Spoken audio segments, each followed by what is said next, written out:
듣고 나니까 내가 여기다 덧붙여야 될 게 뭐가 얼마나 있을까 이런 생각이 들고요.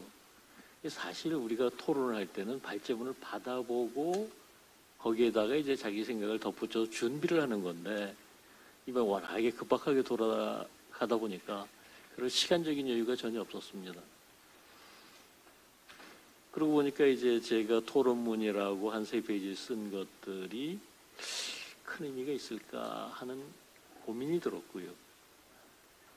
마침 제가 두 번 발제 듣기 이전부터 우리 아까 이제 조배숙 의원님께서도 이 도입하는 말씀 가운데 여러 가지 얘기를 해주셨는데 저는 일단 어떤 강론적인 얘기보다는 강론적인 얘기, 특히 이제 이 전담재판부 문제에 대해서는 차진호 교수께서 이제 상당히 상세하게 말씀을 주셨기 때문에 조금 더 총론적인 관점에서 보충을 하고 지성우 교수님 말씀하신 것에 대해서도 뭐 제가 덧붙일 건 별로 없을 것 같고 오히려 다른 쪽의 얘기를 조금 더 보태볼까 합니다.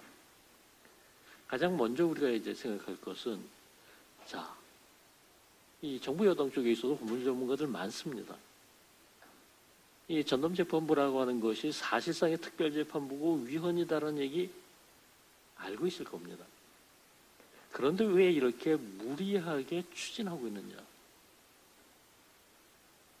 그 점에 대해 가지고 나름으로 생각을 해보니까 이거 최근에 이제 추경호 전 원내대표에 대해서 영장 기각 결정이 있었지 않습니까? 말하자면 이제 이 추경호 전 원내대표에 대한 영장 청구라고 하는 것이 저는 이른바 내란 특검의 순수한 생각이었을까 그렇게 보기 좀 어렵다라고 느껴지는 게 정청래 대표가 뭐라고 그랬습니까? 이거 영장 발부되고 나서 구속되면 이제 국민의힘 내란 정당으로 해가지고 바로 위원정당에서 추진하겠다 이런 소리까지 했었거든요. 결국은 이런 배경에는 뭔가 호흡을 같이 하는 것이 있다고 볼 수밖에 없고 그리고 이게 이제 기각이 됐는데 뭐 지금 3대 특검에서 영장 청구하고 기각된 게 워낙에 많으니까 기각된 게 특별한 일은 아닐 수 있습니다. 그런데 제가 이번 법원의 기각 결정에서 주목하는 것은 보통 우리가 영장 기각할 때는 증거인멸의 우려가 별로 없다. 도주의 우려가 별로 없다. 이런 쪽으로 하는데 여긴 그 정도가 아닙니다. 아예 범죄 혐의 자체가 소명되지 않았다. 어떻게 이걸 범죄라고 하고 영장 청구를 하냐.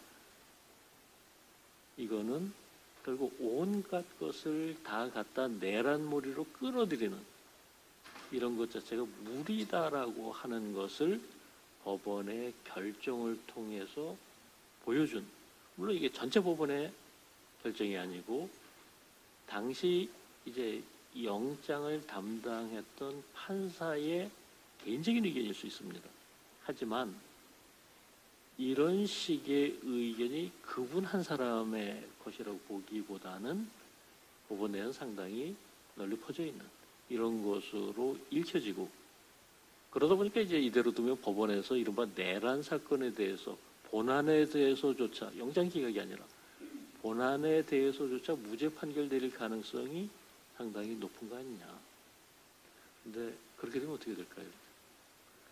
그동안 이 정부 여당에서 내란몰이를 가지고 정치 공세를 계속하면서 얻은 것들이 꽤 많습니다. 초기에 있어서는 이제 국민들이 진짜 이거 큰일 난 거 아니냐 뭐 이런 식의 불안감, 공포심 그리고 그런 가운데 있어서 이재명 후보가 상당히 큰 폭의 차이로 대통령 당선되기도 했었고 이후에 전국 주도권을 쥐고서 흔드는데 이 내란몰이라고 하는 것이 상당히 컸거든요. 지금 법학계나 법조계에 있어서는 아까 최재나 교수도 얘기하셨던 무죄 추정의 원칙 어디 갔냐라고 하는데 아랑곳하지 않았고 또 그걸 떠나서도 죄형 법정주의라고 하는 것이 있는데 법률상 존재하지도 않는 무슨 내란 동조 세력이니 동조자니 하면서 몰아세우는. 그런데 이제 이게 내란이 아니다라는 법원의 판단이 나온다면 역풍이 상당히 클 겁니다. 내란도 아니라는데 왜 지금까지 이렇게 해왔냐? 이거 니들 그동안에 뭐 한 거냐? 이런 얘기들 왜 안 나오겠습니까? 실제로 헌법재판소에 있어서도 윤석열 전 대통령에 대해서 위헌적인 비상계엄 선포다. 아니, 비상계엄을 어떻게 이렇게 법업상의 요건도 제대로 갖추지 않고서 선포했냐? 이건 중대한 불법이고 탄핵 사유고 파면이다. 이렇게 결정했지만 내란이기 때문에 파면한다는 얘기는 안 했거든요. 이런 상황에서 법원의 결정이 정부 여당의 의도와는 다르게 나왔었을 때의 어떤 후폭풍 내지는 역풍은 엄청나게 클 거다. 더더군다나 지금 단순하게 정치 공세로만 끝난 게 아니지 않습니까? 이른바 내란 특검이라고 하는 것을 얘기하면서 정치적인 대화와 타협은 실종됐고 민생 치안은 제쳐놓고 이쪽에 수사 인력과 엄청난 예산을 투입하고 있는 것도 부족해서 상설 특검도 한다. 추가적으로 특검도 한다. 이거는 정상적인 국정 운영이라고 볼 수 없는데, 근데 그 모든 것이 시작 전부터 잘못된 것이었었다. 감당하기 쉽지 않을 겁니다. 그러다 보니까 저는 요즘에 느끼는 것이 이 사법부 압박이라는 게 초기에는 이 이재명 정권 초기에는 이재명 대통령의 사법 리스크 때문이었다 이렇게 생각을 했는데 요즘은 그 정도를 넘었다. 사법부 전체가 이재명 정권 뇌관이 되고 있다. 정말로 이 내란 재판에 있어서 무죄만 나오면 왕창 뒤집어질 수 있으니까 어떻게라도 유죄를 만들어야 되고 그러다 보니까 이 위헌적인 전담재판부, 사실상의 특별재판부를 놓을 수가 없는, 포기 못하는 이런 것 아니냐라는 생각이 하나 들고요. 이렇게 되면 좋은데 또 만약에 알 수 없지 않습니까? 이 내란 전담재판부가 어떤 역풍을 맞게 될지 혹은 실제로 전담재판부 구성했는데도 뜻대로 안 될 수도 있는 거고 이럴 때는 우리는 내란 청산을 위해서 최선을 다했는데 이게 다 썩어 빠진 사법부 탓이다. 이런 식의 복선까지도 알아놓고 있는 것 아니냐. 이런 점에 있어서 그냥 피상적으로 이거 위헌인데 왜 하냐 이렇게만 생각할 것이 아니라 그 의도를 조금 더 깊이 읽으면서 대응책을 고민해야 되는 그런 것이 아닌가 싶습니다. 그리고 이제 마지막으로 한 가지만 살짝 추가를 하자면 이제 처음에 내란 3법 하다 사법개혁 3법 하다 어찌됐건 지난번 법안 소위에서 통과됐던 3개의 법안 중에 하나가 공수처법이었습니다. 이번에 이제 법사위 전체회의에서는 통과되지 않은 것으로 보입니다만 근데 이 공수처법 개정이 참 우습습니다. 지금까지 이 공수처라고 하는 것 처음 만들 때부터 권한은 큰데 조직과 인력 전문성은 떨어지기 때문에 이대로는 실패한다라는 얘기 법안 나왔을 때부터 공수처법 통과되기 전부터도 전문가들이 계속 지적하고 비판했습니다. 그런데 그거 일체 아랑곳하지 않았었거든요.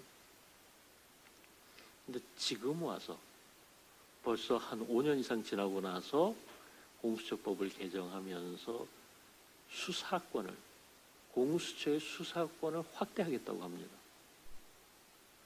아직까지 조직과 인력을 확대하겠다 소리는 안 하는데 지금 현재도 그런데 수사권을 여기서 더 확대하면 뭐가 되겠습니까? 결국 그러니까 조직과 인력도 확대해야 된다. 이런 식으로 갈 가능성이 높고 그걸 위한 이제 밑밥이 아닐까 이런 생각도 들거든요. 그러면은 공수처는 사실상 검찰이 됩니다. 검찰청은 폐지하고 공수처가 검찰의 역할을 대신하는 이런 꼴이 되어버리거든요. 말이 안 되거든요. 그럴 거면 검찰 왜 없었냐 이런 얘기 왜 안 나오겠습니까? 더더군다나 모순적인 것이 그동안 수사와 기소의 분리를 얘기를 하면서 계속 그러니까 검찰은 수사권 가지면 안 되고 공수처 지금 동시에 가지고 있지 않습니까? 그리고 그걸 더 확대하겠다. 이게 얼마나 모순적입니까? 그리고 다른 수사기관들과의 권한 중복 문제 같은 거 그동안에 여러 차례 문제되는데 그런 것도 전혀 손대지 않고 있고 결국 이 공수처의 권한 확대 같은 것들도 보면은 이게 수사의 효율성을 높이고 국가의 범죄 대응 능력을 키워서 국민을 범죄로부터 보호하겠다, 인권 보장하겠다가 아니라 전혀 다른 의도를 위해서 움직이고 있는 것 아니냐. 이런 모순적인 부분들, 자가당착적인 부분들이 끊임없이 나타나고 있고 이런 것들에 대해서 주목해야 된다.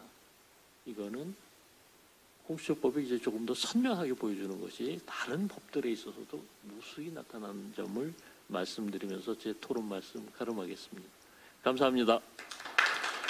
네, 감사합니다. 그리고 저희 한지아 의원님 참석해 주셨습니다.